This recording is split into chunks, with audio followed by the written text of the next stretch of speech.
Assalamualaikum warahmatullahi wabarakatuh. Bagaimana kabar Anda, Bapak Ibu? Mudah-mudahan saya doakan ya, semoga panjang umur, diberkahan rezeki, dan selalu diberikan kesehatan lahir dan batin. Amin ya rabbal alamin. Bapak Ibu, izinkan kali ini saya dari Kang Edi Channel ingin berbagi terkait dengan kurikulum ya yang sekarang sedang ramai diperbincangkan di kalangan para pendidik terutama dan tenaga kependidikan, yaitu kurikulum baru, kurikulum 2022 atau dengan sebutan kurikulum prototipe. Izinkan saya pada kesempatan ini ingin berbagi, Bapak Ibu.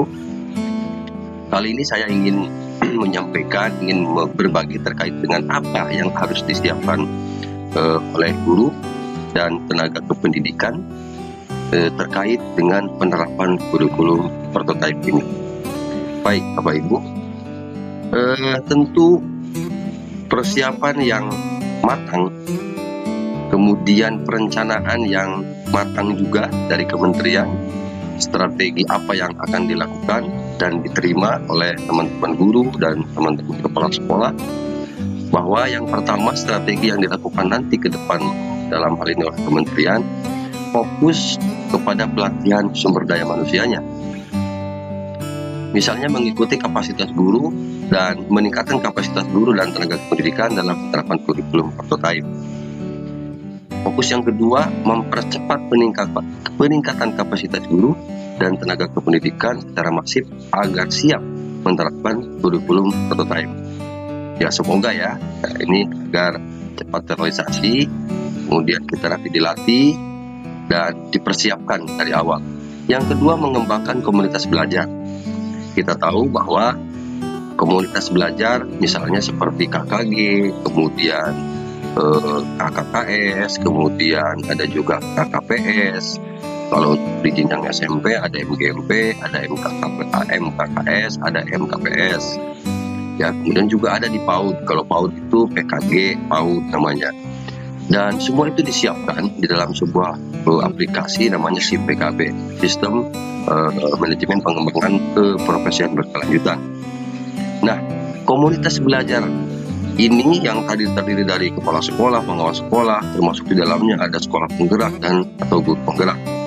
Kemudian komunitas belajar ini memfasilitasi berbagi praktik baik ya penerapan kurikulum prototipe. Tentu karena komunitas ini adalah wadahnya, bengkelnya para guru, para kepala sekolah, maka tentu akan terjadi diskusi-diskusi, perbincangan, kemudian masukan-masukan, kemudian berdiskusi ya di dalam komunitas itu. Nah, ini akan memungkinkan akan terjadi saling memberi masukan. Kemudian yang ketiga, strategi yang ketiga adalah ada beberapa pilihan bagaimana guru dan kepala sekolah bisa mengadopsi kurikulum itu secara bertahap. Yang pertama, nah ini ada 3 pilihan Bapak Ibu ya. Yang pertama adalah pelatihan di tahun pertama, tapi penerapannya di tahun kedua. Nah, jadi tidak langsung ya. Yang kedua adalah pelatihan dan atau penerapan di tahun pertama dengan kompleksitas sederhana. Nah ini begitu beres pelatihan, kemudian langsung diterapkan, tentu dengan tingkat kesulitan barangkali di sini kompleksitasnya sangat dasar dan sangat sederhana. Pilihan yang ketiga adalah pelatihan dan atau penerapan di tahun pertama dengan kompleksitas sedang.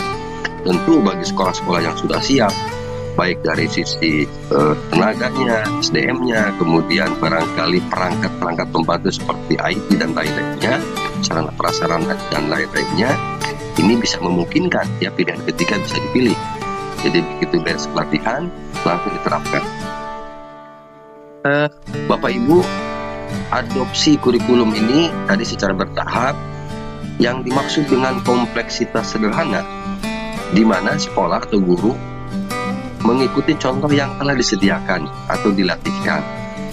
Nah, jadi ini bisa dijadikan referensi ya bagi sekolah-sekolah yang siap untuk melaksanakan penerapan kurikulum ini dengan kompleksitas yang sederhana tadi.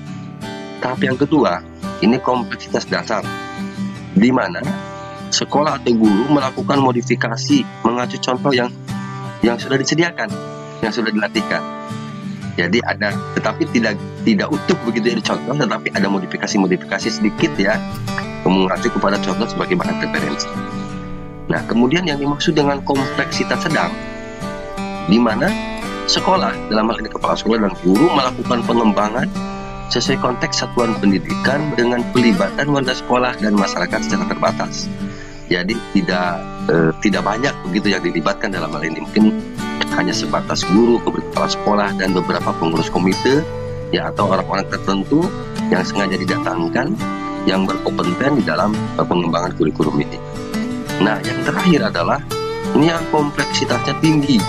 Nah, ini melibatkan semua unsur terlibat di dalamnya begitu, dan ini memungkinkan, mungkin ada beberapa sekolah yang memungkinkan ya untuk tahap ketiga ini bisa dipakai ya, kalau memang tadi memungkinkan semua dukungan, kemudian sarana prasarana, kesiapan sumber daya manusianya sudah mumpuni.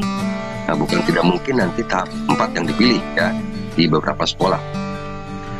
Kemudian Bapak Ibu, ini yang paling penting adalah ini ada implikasinya nggak nih? Ada implikasinya terhadap guru nggak ya dengan penerapan kurikulum ini?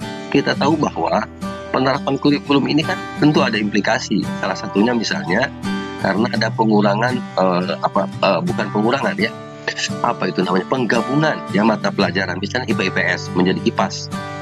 Tentu ini berimplikasi terhadap jam mengajar guru misalnya. Nah, apakah berpengaruh terhadap tunjangan profesinya? Insya Allah tidak Bapak Ibu ya. Ini jadinya Kemendikbud, kalaupun terjadi resiko dan lain-lain terhadap ini, insya Allah tidak ada pengurangan. Kemudian terkait dengan poin nomor 1 dan poin nomor 3, tentu akan disiapkan regulasi-regulasi terkait dengan terkait dengan konsekuensi tadi, implikasi tadi terhadap pengurangan mata pelajaran. Dan ini penting diketahui bahwa Bapak Ibu tidak usah khawatir ya terkait dengan penerapan ini, karena memang sudah disiapkan oleh kementerian. Jadi kita tinggal nanti bagaimana mengembangkan kurikulum ini secara bersama-sama, terutama di sekolah-sekolah yang masuk sekolah penggerak. Tetapi jangan khawatir bahwa bagi sekolah-sekolah yang tidak masuk kepada sekolah penggerak, tadi ya saya sebutkan tadi, bahwa kita bisa mengadopsi, bisa mencontoh hal-hal baik tentunya dan bisa diterapkan di sekolah. Jadi ini saling mengisi ya penerapan kurikulum ini. Mudah-mudahan 1, 2, 3 tahun ke depan ya pada dasarnya semua sekolah bisa dan mampu menerapkan harapan tujuan dari kurikulum prototipe ini.